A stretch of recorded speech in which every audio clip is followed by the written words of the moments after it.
If I asked you right now, are you tired? What would you say? I don't mean the kind of tired you feel after a long day of work. I don't mean the need for a nap. I am talking about a deeper fatigue, a weariness in your bones, the exhaustion of a soul that has spent 10, 20, maybe 40 years trying to be better, trying to fix your finances, trying to fix your marriage, trying to fix your children, trying to fix yourself. Welcome to iUniverse, your sanctuary for spiritual growth and self-discovery. Hit subscribe and join our journey together. We live in a world that sells us a very specific blueprint for happiness. It tells us that life is a project, and you are the manager. It tells you that if you are not happy, if you are not wealthy, if you are not at peace, it is because you haven't worked hard enough. It says you are broken, and you need to be fixed. So, you try. You read the books. You make the plans. You force yourself to think positive thoughts. You push, and you grind, and you struggle. But let me ask you a question that might feel a little dangerous.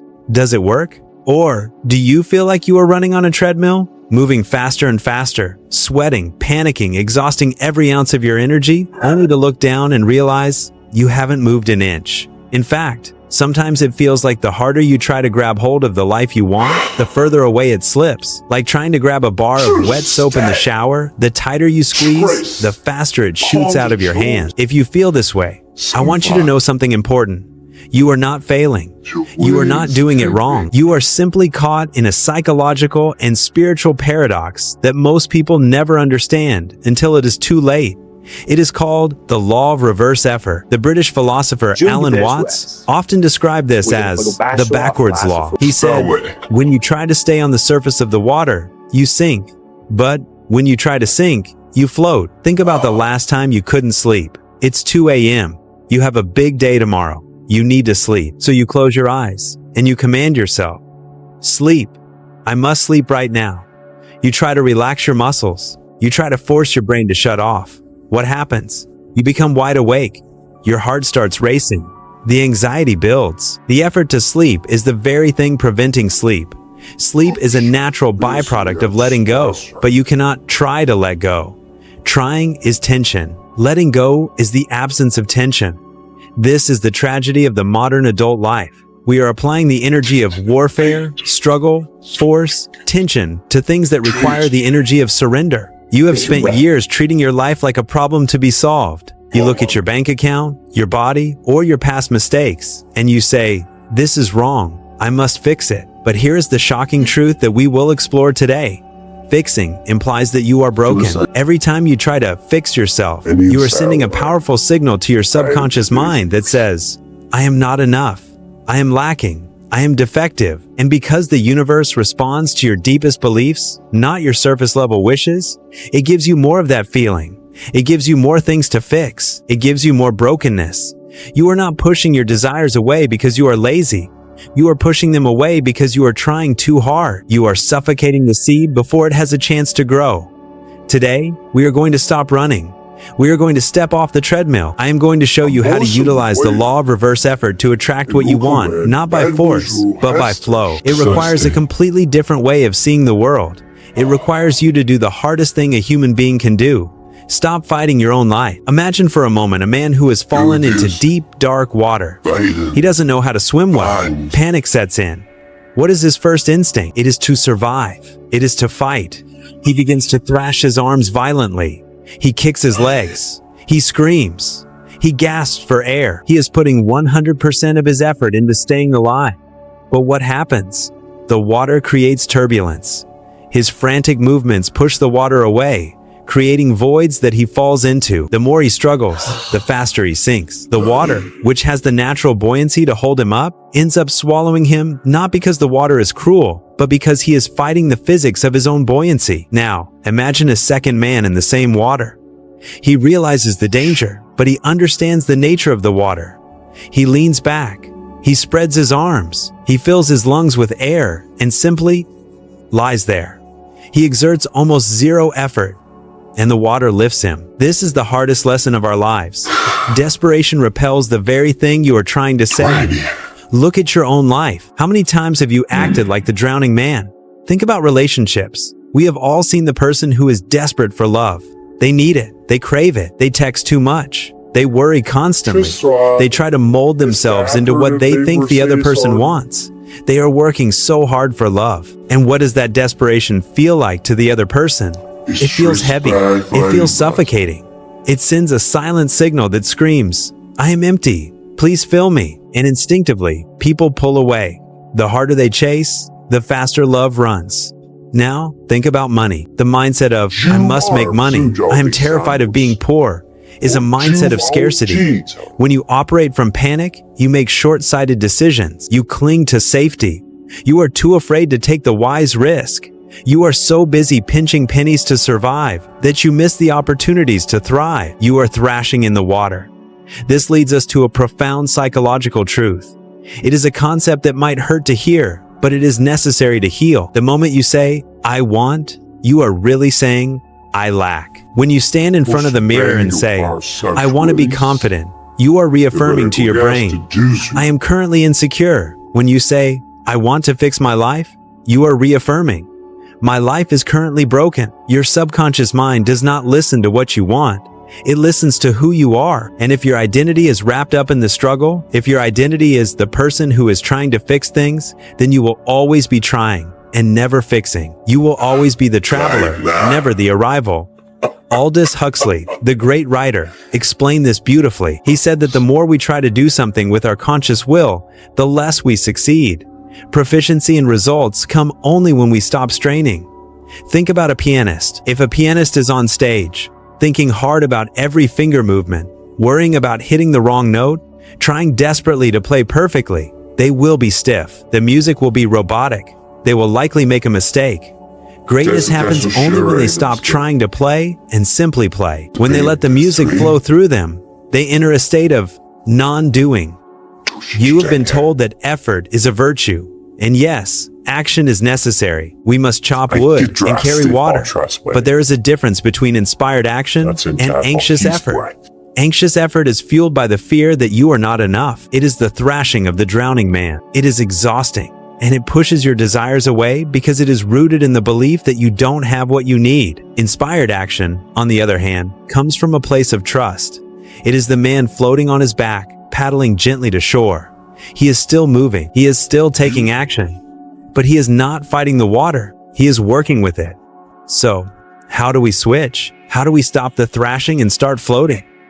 Especially when the bills are piling up, or the loneliness is overwhelming, or the health is failing, it requires a shift in where you place your attention. You have to stop focusing on the gap between where you are and where you want to be. Focusing on the gap creates pain.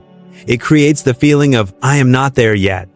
And that feeling is the vibration of resistance. Instead, we must learn the art of detachment. Now, don't misunderstand me. Detachment doesn't mean you don't care. It doesn't mean you give up on your dreams. It means you give up your attachment to the specific outcome happening at a specific time in a specific way. It means saying to the universe, "I desire this. I am moving toward this, but I will be okay whether it arrives today, tomorrow, or in 10 years. My happiness is not held hostage by this outcome." The moment, the exact second you truly feel that you will be okay without the thing you want, is usually the moment the thing starts making its way to you. Why? Because you stop chasing.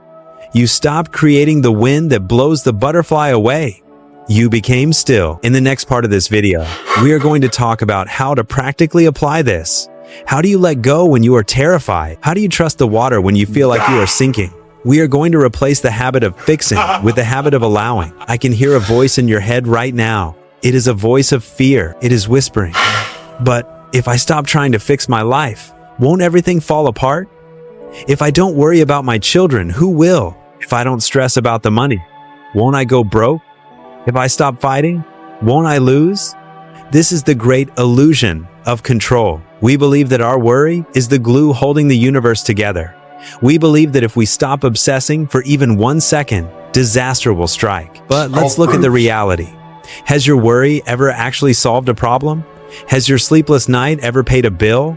Has your anxiety ever cured a sickness? No. Your actions solve problems. Your clarity solves problems. But your worry, the fixing energy, only drains the fuel you need to take those actions. There is an ancient question from the Taoist tradition that perfectly captures this dilemma. Do you have the patience to wait until your mud settles and the water is clear? Can you remain unmoving until the right action arises by itself? Imagine a glass of water filled with mud from a riverbed. You want the water to be clear, so you stick a spoon in and start stirring it, trying to push the mud to the bottom. You stir faster and faster.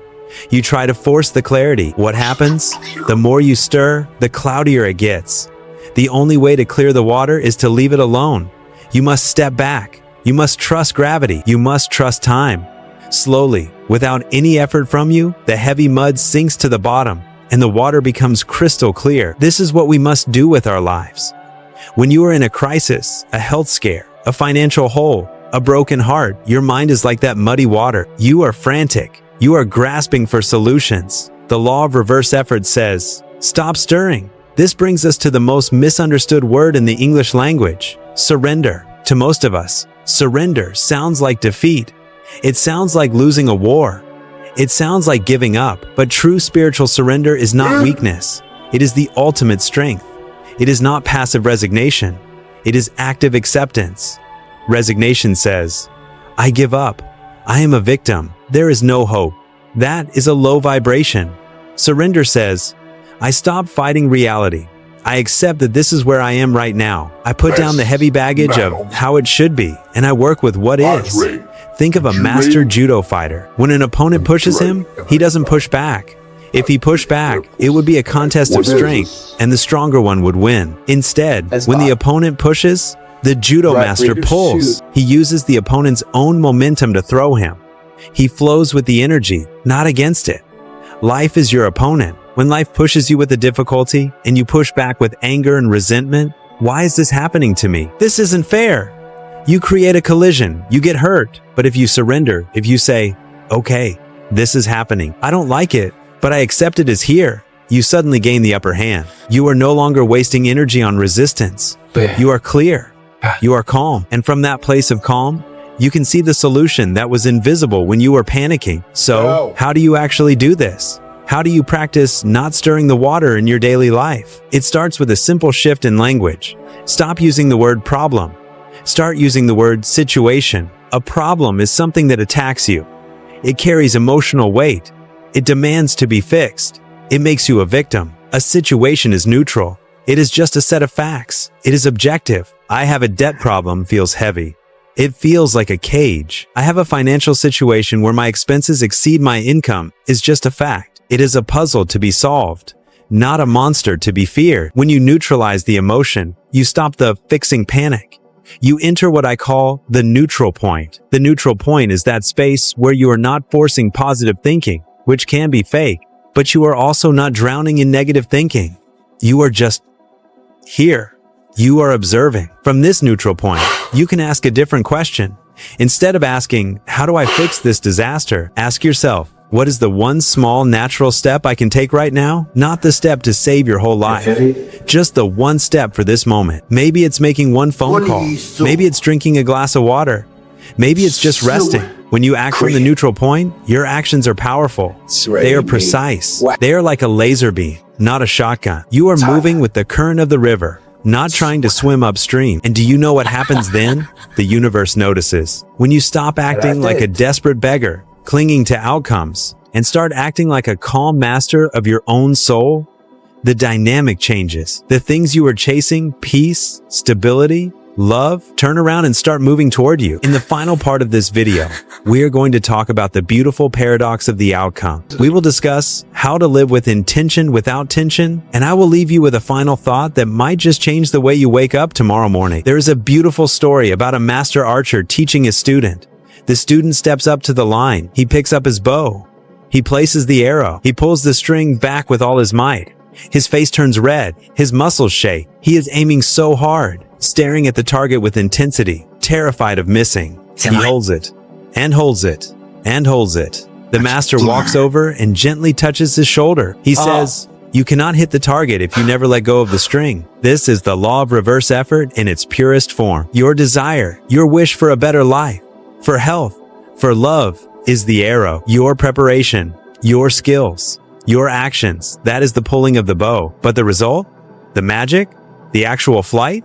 That only happens in the release. If you keep holding onto the string because you are afraid to miss, the arrow will never fly. It will stay stuck in your hands, vibrating with your own anxiety until you are too exhausted to hold it anymore. You have spent years pulling the string. You have worried enough. You have planned enough. You have fixed enough. It is time to let go. This brings us to the final, and perhaps the most important, realization of this journey. We must ask ourselves, why are we so obsessed with fixing ourselves in the first place? We fix houses because they have leaks. We fix cars because the engines stall.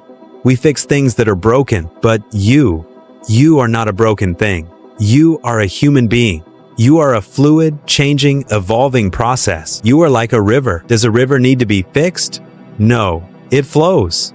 Sometimes it flows fast, sometimes slow. Sometimes it hits a rock and has to turn. Sometimes it gets muddy. But it is always perfect in its nature. When you stop trying to fix yourself, you are not giving up on growth. You are giving up on shame. You are stopping the war against your own existence. You are saying, I am not a problem to be solved. I am a life to be lived. Imagine waking up tomorrow morning with this new philosophy. Imagine opening your eyes and, instead of immediately rushing to your to-do list of fixing, instead of checking your bank account with dread or looking in the mirror with criticism, you simply say, I am here. I am alive. I have desires, and I trust that life is moving me toward them.